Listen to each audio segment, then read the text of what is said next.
Welcome to This Week in West Hempstead, sponsored this week by Giordano Garden and Nursery. I'm Dan, your producer, back from a brief holiday, and here are your hosts, Dave and Norm. Hey, Norm, how you doing? I'm hanging in. Well, listen, it's good to be back, and it's good to be back recording. Yep, we're here on a rainy night. It's pretty dismal out there today, but we could definitely use the water. That's for sure. I mean, lawns, unless you have an automatic sprinkler, good luck. They're pretty much all shot. You got to wait till the fall to reseed it. I have an automatic sprinkler. I cheat, and I still have gray and dark brown lawns. There's nothing can be done with this kind of weather. Yeah, well, it is what it is. Fortunately, water pressure seems really, really good in town.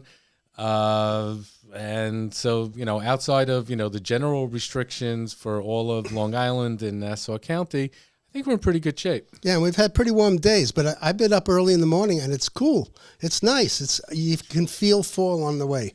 You're talking about fall, but it's still pretty hot and humid out there. Yeah, during the day, absolutely. And, wouldn't it be really amazing if, like, by some miracle, the town extended the outdoor pool hours? Not happening. No, you know what? It would really be amazing. And it turns out that it's true. Really? I don't know. We hear and we got confirmation that the outdoor pool is going to be open through September 25th. Amazing.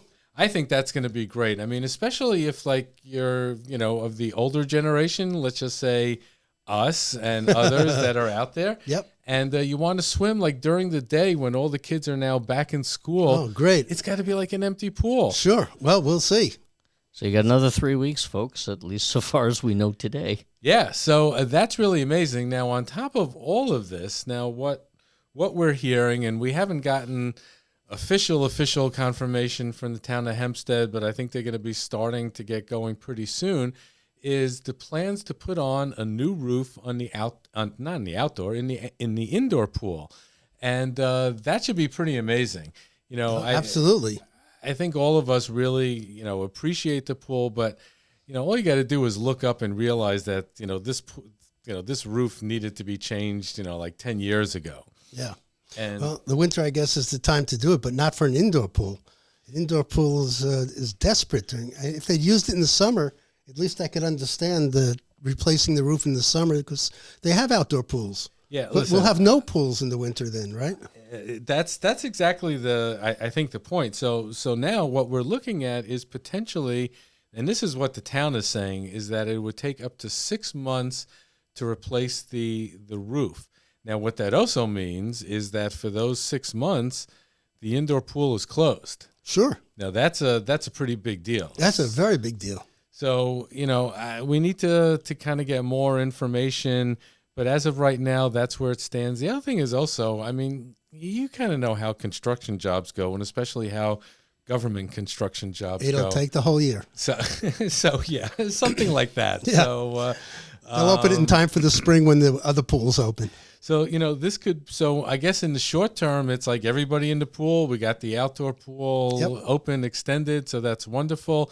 That's the good news. And then we're followed with this pretty crappy news that the indoor pool is going to be closed for an extended period of time, and it could be even longer than anticipated. Yeah, we'll have to get confirmation on that. So keep an eye on the space, but our current information says they're going to start in October-ish, and I mean, it's better than the roof falling in on people while they're swimming, but we're hoping we'll have more information soon. Mm-hmm. Exactly. And listen, you know what? Things need to be repaired.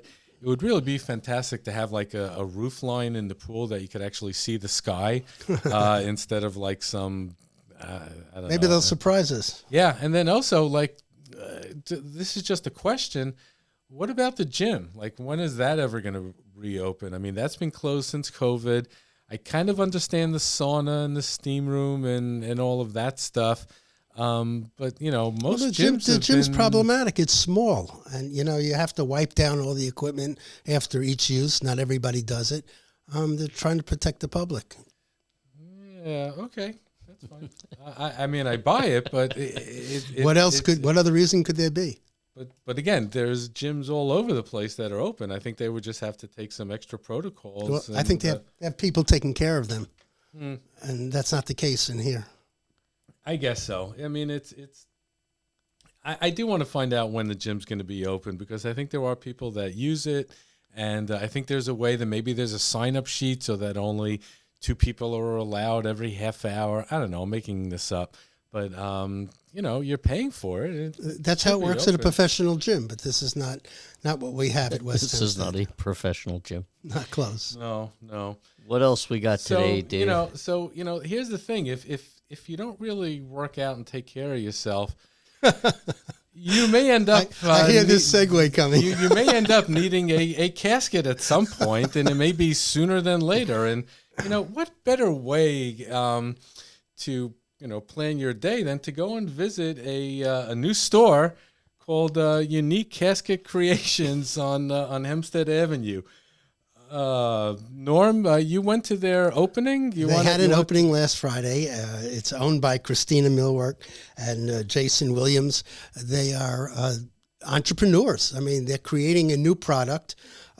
Why they decided to launch it on a main street in a small town is beyond me. But these are plexiglass see-through transparent caskets in multiple sizes, multiple designs.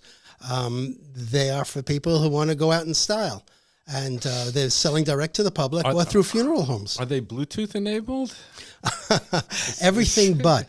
They do have actually designer caskets that have a wraparound for kids. And, God forbid you ever need to be thinking about anything like that. But what I found was amazing is that they rent them. Yeah, if you go to our site, first of all, you can see the storefront on Hempstead Avenue with Unique Casket Creations. But we also we put up 2 pictures. One of them shows some designs, like some nice patterns. Yeah, those are the wraps that go around the caskets for the kids. Yeah, you got the Spider-Man designed. This is again. I guess maybe it takes some of the pain out of a funeral. Yeah, and then there's the run-of-the-mill caskets that are as you pointed out, they're with plexiglass. And they're overlaid with gold and silver and. Can they do the neon lights like they do on the bottom of the cars? I think they do that. I think so. I mean, they're see-through. No. These guys are very serious about it. We know they are. Right? They're very dignified. They are very straight. This is beautifully done. If this is what you're looking for, it's really a classy operation, and I give them credit for trying something new. Yeah, I mean, this is definitely something new. There's no doubt about it. It is a service people need, obviously. I admit that, Costco sells caskets, which correct. I keep thinking, do you have to buy 12 because it's Costco? How do you know that? Strange things that come across my website. I have no idea. I'm going to look for do they have them on display? Because I really would like to. Not that I have seen. But again, you have to buy a 12-pack. So, Norm, by any chance, did you ask them why they chose West Hempstead in order to start their business? No, they wanted to be on Long Island. They found this location. It was obviously affordable. They know people in the neighborhood, and they thought this was a good place to launch. They are dealing with a lot of funeral homes as well. That's their main marketing, and they opened it up to the public for direct sales. Yeah, it's like their first time that they're actually selling direct. And so a brand new model. Yeah, and we do have to ask the question. I mean, maybe if we realize that the demographics in the community are changing. So they're not necessarily looking to sell so much in our neighborhood because, people that are going out in the box in our neighborhood are pretty much going out in a plain pine box without any frills on it. Yeah, but you have to remember, we are still a minority from the Jewish community. So the majority of West Hempstead does a finely made casket, wood, in the most case, but, seriously varnished nicely, nice findings. They put real money into sending people off. And yeah, I guess so. It's wow. Look, we've talked a lot about empty storefronts on Hempstead Avenue. So, listen, God bless them. Let's well, I think, wish them success and hope they can make a run out of it. Yeah, I think that's really the most important part. I mean, it's sort of, low-hanging fruit, if you will, to, knock holes, but it is a very sensitive subject. We are dealing with a time when, people are grieving, and the fact that maybe that there's some solace in a certain type of casket for the grieving family, that's really something to think about. Well, it definitely makes a different presentation during a wake. And I'll tell you something that just occurred to me too. I think for most people, unfortunately, have to go through this. You're sitting in a funeral home. It's the kind of environment that just you're already struggling here with the loss of your loved one. And maybe a storefront is a sort of less fraught way for people to go through this. Exactly. It's like you're going to Alex the barber, you're getting your hair cut, you're maybe going to Giordano and you're picking up some fall, foliage, sure. And then you're picking out a casket. Yeah, but there's also advanced planning that people do. And if you want to know what you're going to be like at the end, and you have the foresight and the money to do so, you can put deposits down on something. I think that's also a really important point. These things are not necessarily cheap. So, no, they're not cheap. They're around $10,000. So I think that if you're interested, it is important to look at this as a long-term investment, and very long-term. Yeah. Well, we're really trying to behave ourselves, folks. I don't think we're doing a great job. Let's move on. God bless them. We wish them success. And here's the thing: at some point around this time, you may be in need of clergy, right? Or a priest. I mean, let's just stay on this theme. I mean, why not? It's we got some brand new priests in town. Yeah, a brand new priest. So we don't have him here yet, but it's Father Anthony Stanganelli. I think you probably pronounced it pretty good. He has been ordained or installed at the St. Thomas the Apostle Parish, which is at 24 Westminster Road in West Hempstead. And you know what? It sounds like it's a great improvement for the community. Yeah, he likes to be called Father Tony. His mother's from Franklin Square. His father's from West Hempstead. He's as local can be, and he's back in town taking over as the sixth priest. And we have a so picture of him up there. If you go to the website, you'll see a picture right there. Great smile, and really, a great addition to the neighborhood. And the St. Thomas plays such an important role in our neighborhood, and it's a very, very active church. And this is great. At some point, Norm, we should reach out. To invite the parish him. And invite Absolutely. him. And, absolutely, Father Tony, we extend the invitation to you now. Wish you the best of luck. Absolutely. Wow, this is great. It's really amazing to see our community grow. Yep.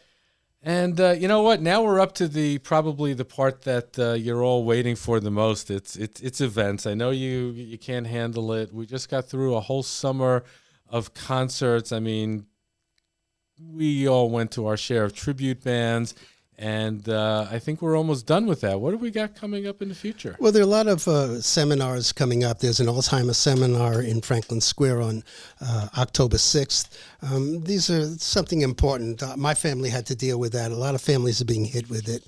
It's unfortunate, but that's something you need to learn about.